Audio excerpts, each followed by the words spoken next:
Trump is back in office, and in 7 days he has already done loads of things. In today's video, we will talk about what Trump has done in the first week as the 47th President of the United States and all the things which will happen in the upcoming days. Before that we start talking about today's subjects, guys, subscribe, hit the like button, and now let's all enjoy a great episode of the AD show.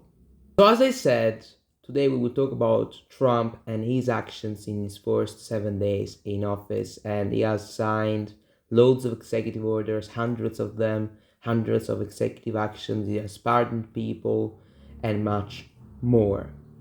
Let's start talking about some interesting things which he also talked about in his speech. I want to talk about the official executive order which orders America to recognize just two genders, which are male and female. As of today, it will henceforth be the official policy of the United States government that there are only two genders, male and female.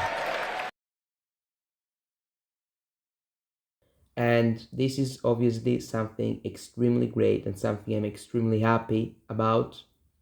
Finally, some common sense is back. I think the Biden administration had changed something related to gender. I don't know if it was a definition. I don't know if it was like some sort of criteria regarding transgender women. I don't know, frankly. But I think it's great news that Trump has signed this executive order. And finally, common sense is prevailing once again. The reason why Trump won, as we talked about loads of times, is because he was the one who made the most sense, without any doubt. And the other side spewed a bunch of useless crap which nobody cared about. And I am trying to help the Democrats by criticizing them and, basically telling why they've lost. But Democrats are not so welcoming of critics and critics. So, critiques. So it's going to be interesting to see that. But there are only two genders, once again. There have always been two genders, so it's not something new, but the fact Trump had to reaffirm this through an executive order tells a lot about which side the culture was going. Now likely things are changing, and that's why this Trump win is so great. So there are only two genders. Furthermore, inmates and people who were previously detained in jails who identified as women, who were men, would be now transported to male prisons. And these guys is common sense, and Trump, by doing this, is defending women's rights. And as much as you might find this sort of strange, because Trump has been always slandered for allegedly not defending women's rights or restricting women's rights and all those things, in this particular field and in this particular area, Trump, by transporting criminals who identify as females but are males in male cells, he is defending women's rights to be in cells with their peers.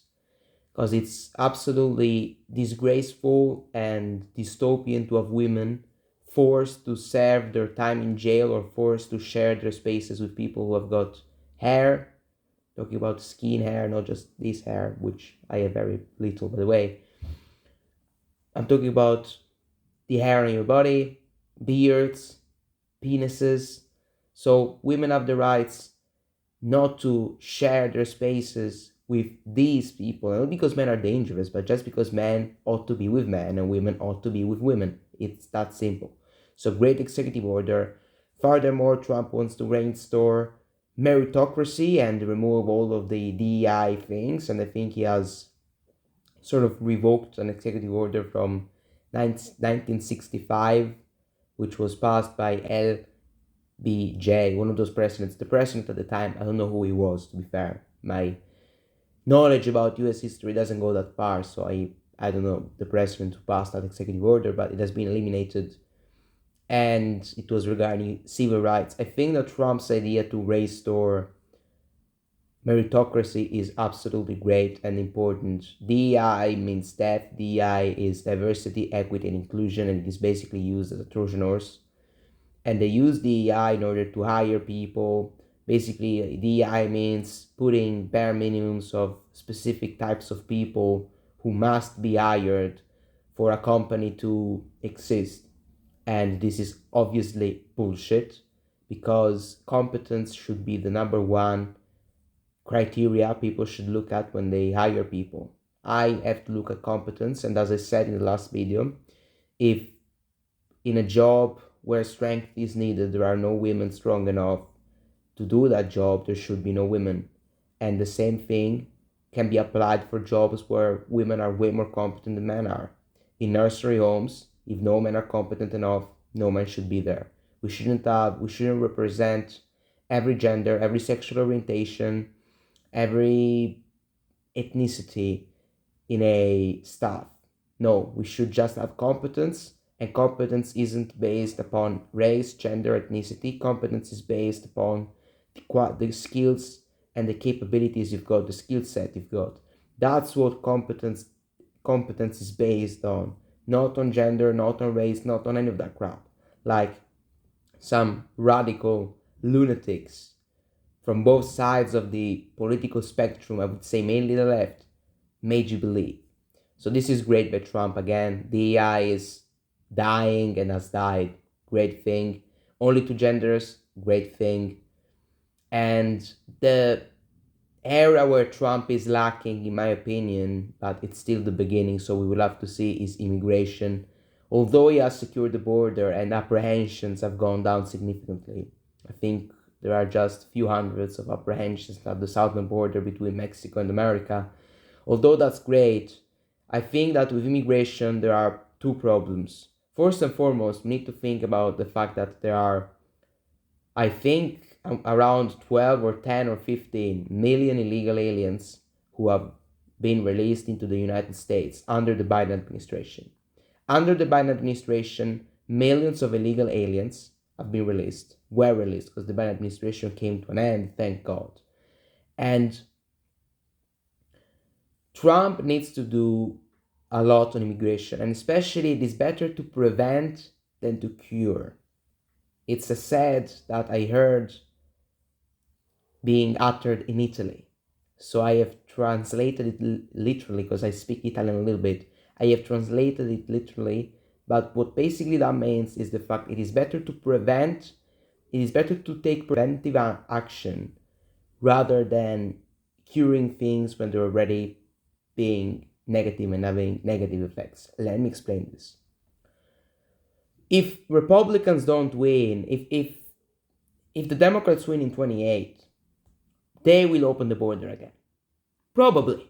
Or maybe not, because they saw it's unpopular, but they might reopen the border. So Trump needs to do more than just securing the border. I am in favor of building a wall to prevent incompetence. If you build a 30-foot wall on the southern border, as much as it may sound and look evil or too much or regressive as an idea, as much as it might look all of those things, if you build a 30-foot wall on the southern border, I can assure you that even if Democrats open it up, there are going to be far fewer aliens released into the United States of America unchecked than when Biden was president. So Trump needs to build the wall, which he won't do. He won't build the 30-foot wall that he had promised in 2016. He didn't even mention the wall in the 2024 campaign. I have never heard Trump mention the wall. I've heard him talk about mass deportations, which are at the moment not happening. We should give Tom Homan time and Trump time. I'm not disputing that. And actually Trump has told Tom Homan to scale up the deportations. He has told them to go up to 1,500 arrests daily. Now we're talking about 400 arrests daily, which is nothing. And I think I am sure, and I have said this many times, Trump will never deport 15 million people, not even 10 million people. That's not going to happen. Forget that. Forget that. Don't be delusional. MAGA, don't be delusional. That's never going to happen. First of all, it is very expensive. And That's the first thing, but it's not gonna happen. Trust me, it's just impossible. If Trump were to carry out such a mass deportation, you would see people turning on him. Remember, there are the midterms, guys, in 2026. Imagine, because the problem is the following with mass deportations. And I am in favor of them, extremely in favor of them. I think they are needed. They're not pleasant, for the record. They're not pleasant, but they are needed. The photo that the White House posted of aliens in chains is fine, and I'll tell you why. It's very simple, actually. Those are aliens who came into the country illegally and upon that committed heinous crimes of the likes of rape, assault, murder. So these people deserve to be treated as criminals and be instantly deported. So I truly hate legacy media because I saw articles, migrants in chains. No. Illegal aliens who have committed serial crimes in chains. That's the title. And the media is extremely disingenuous, extremely fake, and I am so happy the media is dying. But what saddens me as a European is the fact that in Europe, media ain't dying. I see people believing in the media. Oh, the media, the TV told me this. We should throw TV the fuck out because they are genuinely hurting people. Genuinely. People talk about social media, but we should talk about TV because that's the real danger. Because as much as X is a mess and there is far-right propaganda, far-left propaganda, both of them actually, as much as that's true, on X there are both sides of the political spectrum. You find the progressives, you find the conservatives, you find the centrists like me. You find everything on X. So that's the main point. And what the media does is the following. Like in the Trump first term. Oh, we separated families and all those sorts of things. Family separation. And the media does this. They bombard the populace with videos of immigrants being sent out. Oh, look at these poor people. Look at this. And then they stop carrying out the deportations because if the media keeps spamming those images, they lose the midterms. So it's a cycle which keeps going on and on. So you will never see 15 million people deported, as much as that would be possibly the right thing to do, as much as Trump would like to do it, and so would Tom Oman. But you will never see mass deportations. That's not gonna happen. Let's be real. I'd be happy if Trump deported more than Obama. Obama in 2 terms deported 3 million people. I think he's the second president with the highest number of people deported. Might be true, I think. There is another guy who deported maybe 5 or 6, which Trump was referring to in the campaign when he talked about the largest mass deportation operation in history. So if Trump deports more than 3 million people, I'd be happy. He has to deport at least 1.5 or 2 million. Or else, like he promised 10 or 15 million, which was clearly never gonna happen. I would like it to happen. It's not gonna happen. So Trump needs to scale up the deportations. I'm happy that he has instructed ICE to scale up the deportations to 1,500. If we go to 5,000, which is 50% of what's needed to deport all the aliens Biden allowed in, that would be great. Because if Trump deports 5 million aliens daily, that would be enormous and not sustainable. If Trump deported 5,000 people daily, he would deport around 6-7 million people, which is half of what Biden allowed in. Actually, even more than that, but he's not gonna do that. I think if Trump deports 2 million people, he's gonna get around 2 million people, no more than that. 1.5, 2 million people. And I think he would secure the border. Apprehensions at the southern border would go down. But then a Democrat gets in and passes all the bills passed by Trump, and it's a mess again. So that's why Trump needs to build the wall, which is not gonna happen. You're not gonna see the Mexico wall built. You're not gonna see it. It should be built. If Trump were to build that wall, 30 feet wall, more than a fence, then you see, guys, you will see that even with Democrats like Biden, probably not so many people will be released. Because it's a physical barrier which is difficult to overwhelm and to surpass. Like, that's the thing. So immigration is lacking at the moment, I think. But when it comes to DEI and those sorts of things, he's done great stuff. I'm happy about that. Investments, the way he destroyed the Colombian president was frankly hilarious. Playing golf, this dude basically, I mean, the Colombian president caved in 15 minutes. Trump's back, and we know the way he works. And then JD Vance did an interview about grocery prices, and let's see if they come down. I saw reports, and I don't know whether this is true, that egg prices have gone up. We ought to give some time to the Trump administration to bring down prices. I think eventually they will do it. I hope they do. And I want to trust them because I've supported them. I support them. So I want to trust them. I think they will eventually lower the prices. Now it's not happening, but it's been 6 days since Trump has entered office. So it's still a little bit too early. Let's now sum up everything. So we talked about what Trump has done with those things, and the ceasefire, the Ukraine war, foreign aid cut off to all countries except for Israel, which tells you a lot. My biggest turn off with Trump is his foreign policy on Israel. I am not pro-Israel, frankly. I am not pro-Palestine either, for the record. I don't support Hamas because that's terrorism. Israel is committing a genocide and they have slaughtered 50,000 people. That's the first thing. And they have destroyed Gaza, the Strip of Gaza. So I don't support Israel either. And Benjamin Netanyahu is a war criminal. I tell it like it is. I don't like both sides, frankly.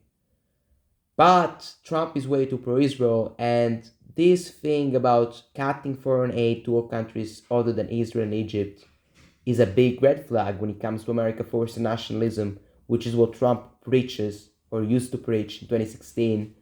But if you don't put America first and you also put Israel first, I mean, that's not America first, is it? You're putting Israel first too, and Israel is a foreign state, and AIPAC controls 300-400 seats in the Congress, not just Republicans. So that's a big issue. And the two biggest issues that Trump is facing, and the two biggest problems with Trump are going to be this: Middle East and not starting any new conflict there. So that's the first big problem.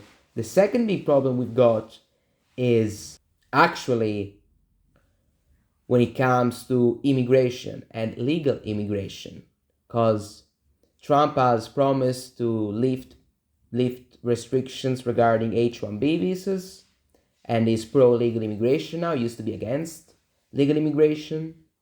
So that's an issue that Trump is going to face, because he's got the oligarchs and Silicon Valley billionaires wanting an increase of legal immigration, but then he's got the MAGA base, the nationalists, his supporters, who are against legal immigration and very pro large mass deportations. So that's going to be interesting. We have to see how Trump handles the Jewish lobby. If Trump were to start a war in the Middle East and support Israel completely, okay, that would be a problem, because that would go against his peace policy. I have praised Trump for being extremely peaceful in his first term regarding foreign policy, Abraham Accords in the Middle East, and Russia and Ukraine being calm and those sorts of things. I think he will manage to get peace, because he will show and show some resistance to the Jewish lobby, which is controlling the Congress, as we talked about. So I hope he does it. I think he will. But as I said, it's gonna be a great administration, probably even better than the first one. But it's not gonna be revolutionary. It's not gonna be nationalistic, and the reasons for that are lobbyists, and the problem that is not got, House of Representatives a majority of two, you don't do anything with that majority. Like, you've got witch hunts. Mitch McConnell is a senator, I know, but let's just look at the Senate. 3 Republicans voted against Pete as the Secretary of Defense already. And in the House of Representatives, of the 219 Republicans, you're going to tell me that none of them is a corrupt elitist and doesn't support Trump? You're going to tell me that? Don't be naive. So this administration is going to be interesting. It's going to be great, especially the big cultural change. Hopefully we'll start seeing deportations of aliens in Europe too. But let's be real and let's be realistic. There are not going to be mass deportations. It's going to be great, but not as great as people say. Politically speaking, culturally speaking, it's going to be huge. We have already talked about that. And I've been one of the biggest advocates for that. And I support Trump wholeheartedly. But I think it's important to criticize heavily the administration when needed and show concern. I think it's great to do that. Thank you very much for listening, and see you with new episodes of the show in the not too distant future.